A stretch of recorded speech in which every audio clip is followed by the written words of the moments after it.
তার জন্যই জান দিবি। যে আজ টোটাল পঞ্চায়েত ভোটের সময় আমাদের নিরীহ ভাইদের জাহান নিয়ে খেলা করেছে, রক্তর হোলি নিয়ে খেলা করেছে, সে বলছে কিনা নওশাদ সিদ্দিকী ভাইজান পেন কলম খাতা তুলে দেওয়ার নাম করে আমাদের ভাঙড়বাসীর হাতে বোম বন্দুক গুলি তুলে দিয়েছে। তাকে উদ্দেশ্য করে বলে, ভাই ভাঙড়ের মেলা মাঠে বিজয়গঞ্জ বাজারে যে গাড়িগুলো পাওয়া গিয়েছিল ফুরফুরা শরীফ থেকে আসেনি, ক্যানিং থেকে এসেছিল, জীবনতলা থেকে এসেছিল। টোটাল পশ্চিম বাংলার মানুষ দেখেছে, ফুরফুরা থেকে গাড়িগুলো আসেনি, মারপিট করতে জীবনতলা থেকে গাড়িগুলো এসেছিল। তাহলে এই ভাঙড়ের জমিনে বোম বন্দুকের খেলা কে শুরু করেছে ভাঙড়বাসী সেটা সঠিকভাবে জানে। আর সেই বোম বন্দুকের জবাব আমরা আইনি পদ্ধতিতে ঠিক সময় আপনাদেরকে বুঝিয়ে দেবো। খালি সময়ের অপেক্ষা করছি। কোথায় আছে আমরা ভাঙড়বাসী, কোথায় আছি একটু চিন্তা করেন। করি না আমরা বিরোধী দল করে যদি মার খেতে পারি, বিরোধী দল করে যদি কেস খেতে পারি, আমরা গর্ব করে বলি আমরা আইএসএফ করি, আমরা বিরোধী দল করি। যে পার্টি করলে নিজের দলের লোক জেল খাটায়, যে পার্টি করলে নিজের দলের লোকই মারতে যায়, সেই পার্টি করাচ্ছে আমরা বিরোধী দল করে মার খেয়ে কেস খেয়ে জেল খাটতে প্রস্তুত আছি। তাই তো কেউ বলে না যে আমাদের ভাই, আমার ভাই যদি বলে, আগে একটা নেতা বলতো না বোতল মার্কা নেতা, যে শিরিষতলা এসে দেখা, শিরিষতলা কি আছে, বলে আঙ্গা ভাই যদি বলে দেয় শিরিষতলা পার হতে দেবো না, বলতো কি বলতো না? সে আবার বলতেছে আমার অমুক ভাই, সে ভাই শেষ। আবার এখন বলছে যে আমার অমুক ভাই যদি বলে দেয় আমরা জান দিয়ে দেবো।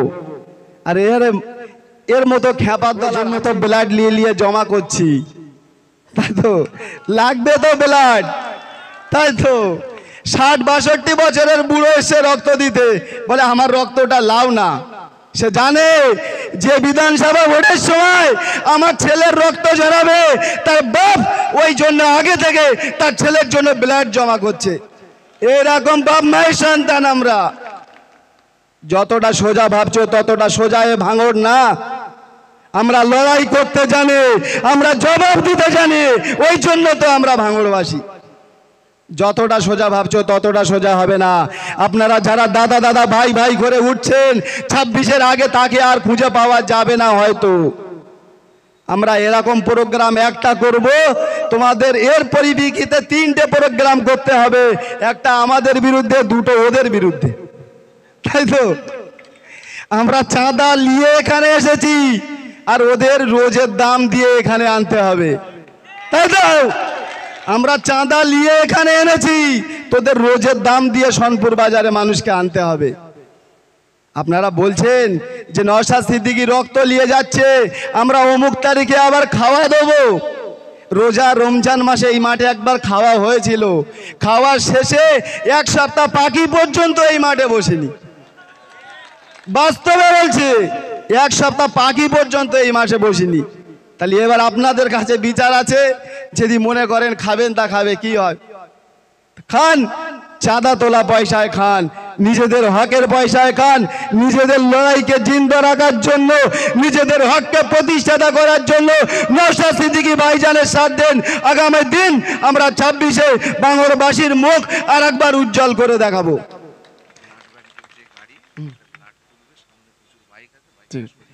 আপনাদের কাছে অনুরোধ করব, আমাদের ব্লাড, আমি তো প্রথমে বলেছি যদি রাত 10টা পর্যন্ত চলে, 10টা পর্যন্ত এই ব্লাড লো হবে। তো আমাদের ছেলেদের কাছে অনুরোধ করছি একটু রাস্তাটা খালি করে দিন।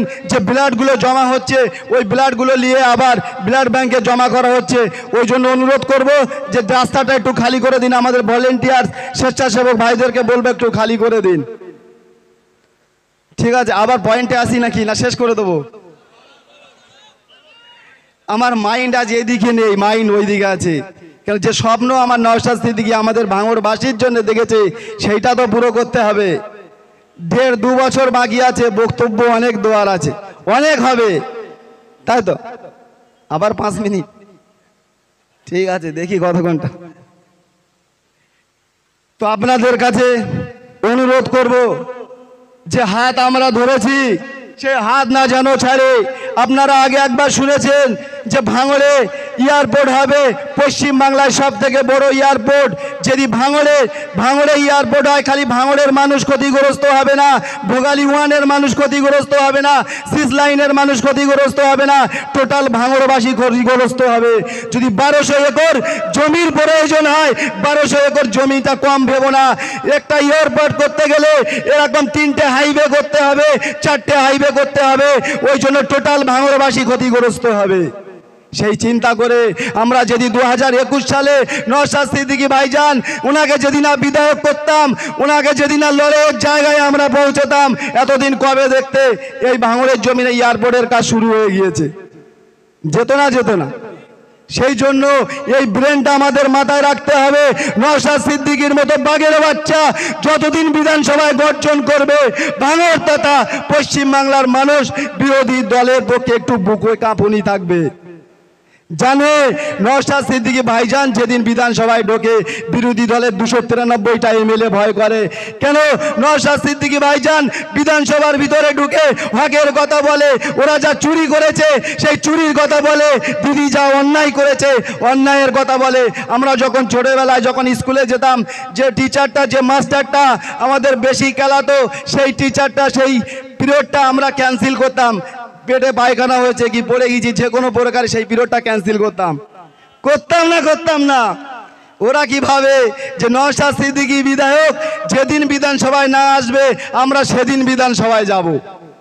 কিন্তু এ বান্দা তো কামাই করা বান্দা না, ওনার বিধানসভায় অ্যাবসেন্ট নেই। সেই জন্য বলছি ওরা বিধানসভায় গেলেও আগে বাইরে দেখে নেয়।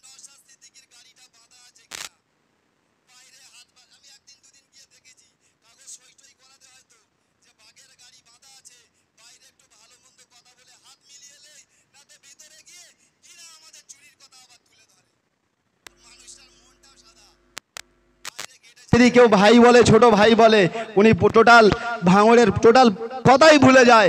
কিন্তু ভাইজানকে একটা জিনিস জানিয়ে দিই, আপনি ভুলে যেতে পারেন, আমাদের যেসব ভাইয়ের জাহান গিয়েছে সেসব আমরা কোনোদিন ভুলিনি। আজ আমাদের এখনো 5টা ভাই জেল কাটছে, তাদের কথা আমরা বলিনি। সঠিক সময় সঠিক জবাব দেবো। আমরা যদি 2 বছর জেল কাটি, তোদেরকে 20 বছর জেল কাটিয়ে আমরা ছাড়বো। তাই তো আমাদের ভাইয়েরা যদি 2 বছর জেল কাটে, তোদেরকে 20 বছর জেল কাটিয়ে ছাড়বো। কেন? আমরা তো চুরি করে জেলে যাইনি, তোদের তো প্রত্যেকটা বিষয় এলিগেন্স আছে। আগে শুনেছিলাম যে 1 কলে দিদি, আবার রাস্তার পোস্টার দিচ্ছি 1 কলে উনি, তাই তো? তার মানে বুথ থেকে যে 5000 4000 ঘর পিছু উঠছে না, প্রত্যেকটা বুথের চেলা চামান্ডারের নাম্বার সেখানে আছে। যে মাল তোরা ওখানে উপরে কারুর দিবিনি, ডাইরেক্ট কল, যা তুলবি মাল ডাইরেক্ট ওখানে, তাই তো? এখানে কিছু হবে না, যা হবে ডাইরেক্ট যোগাযোগ। সেই জন্য বলছে আপনারা যে বুথে বুথে ঘরের নাম করে যে টাকাগুলো নিচ্ছেন সেসব টোটাল ডেটা